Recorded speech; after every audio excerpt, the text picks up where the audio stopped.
Good morning, first grade. Today we'll be reading chapters 18 and 19 of Rosie, Revere. We are almost done with this book. There are 22 chapters in all, so just a couple more days. I think we'll be finished probably tomorrow. And then after that, we'll be reading Ada Twist and the Perilous Pants chapter book. So remember, where we left off was Rosie went to Miss Lou's garden to see if she can get some help, and we were supposed to find out how Miss Lou was supposed to help her. Chapter 18. Beep, beep, the old army jeep zoomed around the corner and towards the library. A load of pampas stalks bounced around in the back of the jeep. Beep, beep, the jeep screeched to a halt a few feet from June's canvas. "Would you look at that?" cried Boss. "It's Agnes Lou." "And Rosie," said Ada. She and Iggy ran to the jeep. "Rosie," they said, "what's going on?" Rosie flipped open the glove box and Gizmo hopped out. She chirped happily and flew to the top of the canvas.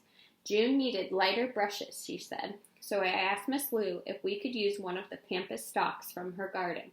She cut them all down." Miss Lou and Rosie jumped out of the jeep and grabbed a bunch of plumes from the back. "Agnes Lou," said Aunt Rose, "what have you done to your beautiful garden?" "Doesn't matter," said Miss Lou. "When a riveter needs something, I do my part. June needs these more than I do."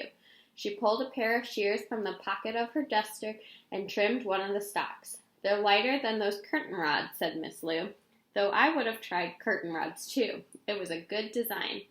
Rosie looked confused. "You design things?"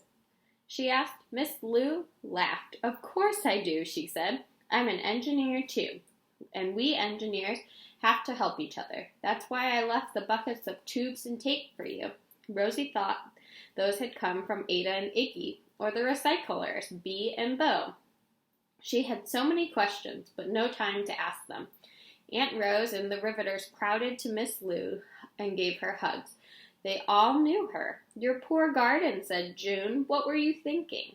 Miss Lou raised her hand. "Not another word," she said. "It's time to paint."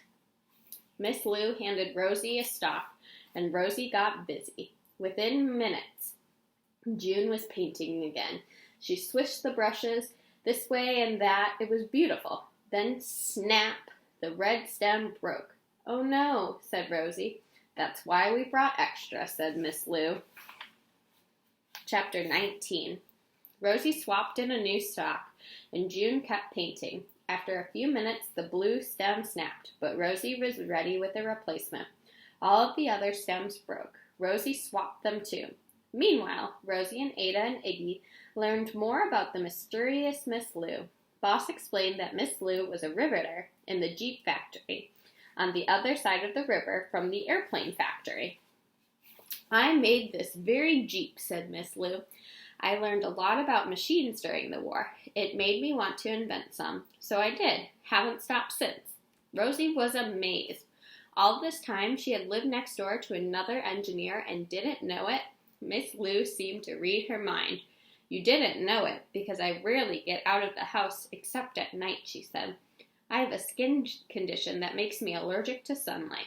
That's why I wear this crazy garb. Can't let the sun hit me." "Is that why you keep your curtains shut?" asked Rosie. "Yes," said Miss Lou. "But your Aunt Rose lets me know when you've got a project, and I donate what I can to help. I'm glad you like the crates I leave at your house." "You do that?" asked Rosie. "Of course," said Miss Lou. "Did you think it was the tooth fairy?" "More like a tool fairy," said Aunt Rose. "Oh, that's a good one." Aunt Rose slapped her knee and laughed out loud. She laughed until she wheezed and her eyes filled with tears. Soon the whole group was laughing. No one laughed harder than Miss Lou. Rosie realized that she had been very wrong about Miss Lou. She thought Miss Lou was mean and mysterious and did not like her. She should have given Miss Lou a chance. Miss Lou smiled at Rosie. "You know, Rosie," she said, "I could use your help with a doohickey I made to scrub the dishes. It's simply smashing." "It sounds amazing," said Rosie. "No," said Miss Lou. "It's simply smashing all of my plates, and now I'm almost out of bowls." She laughed again, and Rosie laughed too. "I'd love to help," said Rosie.